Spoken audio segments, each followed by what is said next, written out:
देखिए 27 का सी नंबर का जो सवाल है ये भी हिडन गुडविल का सवाल है। ठीक है, सवाल कहता है कि आसिन और श्रेयास एक फर्म में साझेदार हैं।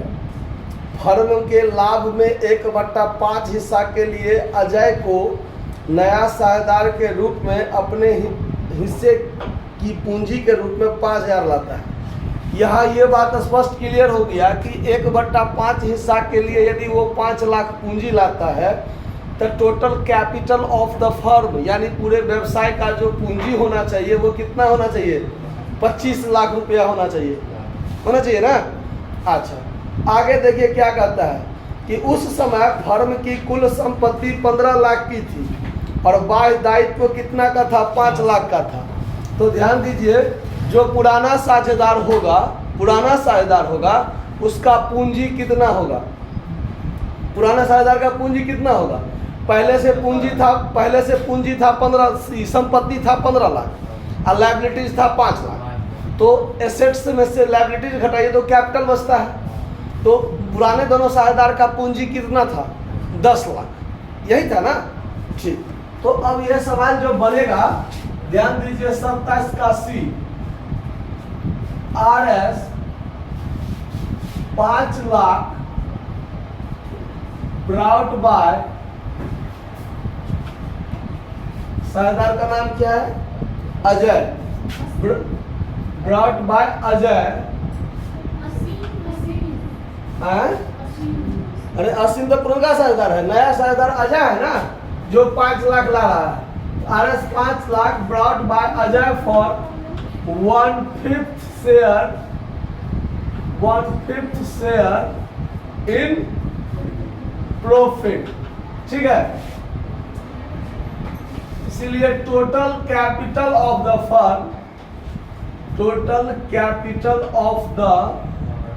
फर्म बराबर 5 लाख गुने 5 बट्टा 1 कर दीजिए, ये पलट जाएगा।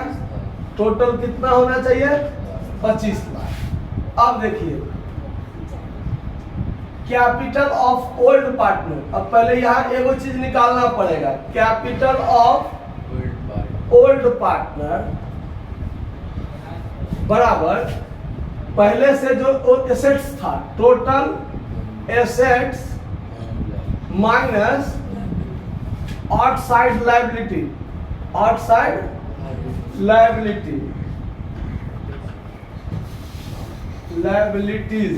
ठीक है, अब यहाँ ध्यान दीजिए, तो इस मतलब पहले से आपका एसेट्स कितना था? 15 लाख का था और आउटसाइड लायबिलिटीज कितना का था? 5 लाख का था। तो ओल्ड पार्टनर का पूंजी कितना हो गया? ओल्ड पार्टनर का पूंजी कितना? 10 लाख। ठीक है, अब देखिए, अब आप यहाँ ये देखिए total capital of all partner, तो ओल्ड पार्टनर का पूंजी कितना था? 10 लाख था ना। और नया साझेदार पूंजी कितना लाया है? 5 लाख। तो total capital of all partner बराबर कितना हो गया? 15 लाख हो गया ना। अब यह देखिए, ये जो 5 लाख पूंजी ला रहा है 1/5 हिस्सा के लिए, तो उसका उस हिसाब से पूरा फर्म का पूंजी 25 लाख होना चाहिए। और जबकि तीनों साझेदार का पूंजी मिलाकर के कितना बनता है? 15 लाख बनता है। इसका मतलब गुडविल कितना होगा? 10 लाख होगा ना। 25 लाख माइनस 15 लाख। तो यहां लिख लीजिए हिडन गुडविल बराबर total capital of the firm minus total capital of all partner. ठीक है, तो total capital of the firm 25 lakh हम लोग निकाले हैं और माइनस 15 लाख है तीनों साझेदार का पूंजी। तो इसका मतलब गुडविल कितना निकला? अब देखिए, अब यहाँ पर इस 10 लाख में 1/5 भाग गुडविल किसका होगा? अजय का गुडविल होगा, क्योंकि वो सिर्फ पूंजी के लिए तो 5 लाख ला रहा है, लेकिन गुडविल के लिए नहीं ला रहा है।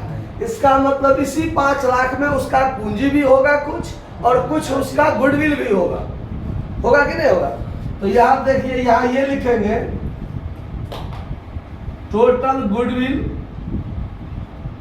ऑफ द फर्म बराबर कितना? 10 lakh. Ajay's share in goodwill, Ajay's share in goodwill कितना हो जाएगा? तो 10 लाख गुने 1/5 यानी 2 लाख। अब ये 2 लाख कौन बांटेगा? आसीन और श्रेयास जो पुराना साझेदार है।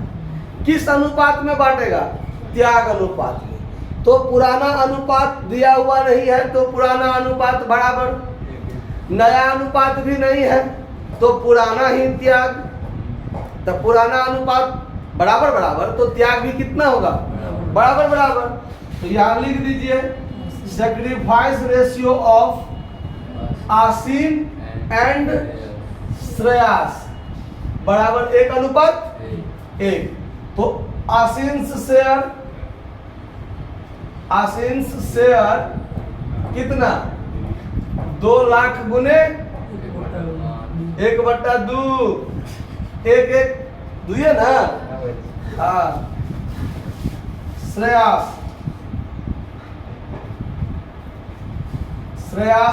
शेयर 2 लाख गुने 1/2, तो ये भी कितना? 1 लाख हो गया। अब बनाएंगे हम लोग कौन सा चीज? Journal entry. तो यहाँ देखिए जर्नल एंट्री बना रहे हैं। सबसे पहले लिखेंगे cash account DR to Ajay's capital account. कितना रुपया? तो 5 लाख। 5 लाख आप लोग फॉर्मेट में बना लीजिएगा बढ़िया से, ठीक है? उसके बाद अजय का कैपिटल तो अब कम हो जाएगा 2 लाख से। तो अब Ajay capital account DR, Ajay capital account to Aseen capital account, Aseen's capital account to Shreyas is capital account. यहाँ 2 लाख और यहाँ 1 लाख। 1 लाख समझ में आया बात कि नहीं आया समझ में? यानी 5 लाख रुपया जो अजय ला रहा है उसमें 2 लाख रुपया उसके हिस्से का क्या है? प्रीमियम है, गुडविल है, और 3 लाख उसका पूंजी। तो 1/5 भाग के लिए यदि उसका 3 लाख पूंजी है तो तीनों साझेदार का पूंजी 15 लाख है ना, मतलब 5 से गुना करके 15 लाख है कि नहीं है? और 2 लाख रुपया उसका प्रीमियम का हुआ, तो 5 से गुना कर दीजिए तो 10 लाख गुडविल निकला है ना। यहाँ क्या, यहाँ गुडविल निकला है ना। तो हो गया, ये सवाल आपका बनकर तैयार। किसी को कोई दिक्कत? नोट कर लीजिए। धन्यवाद।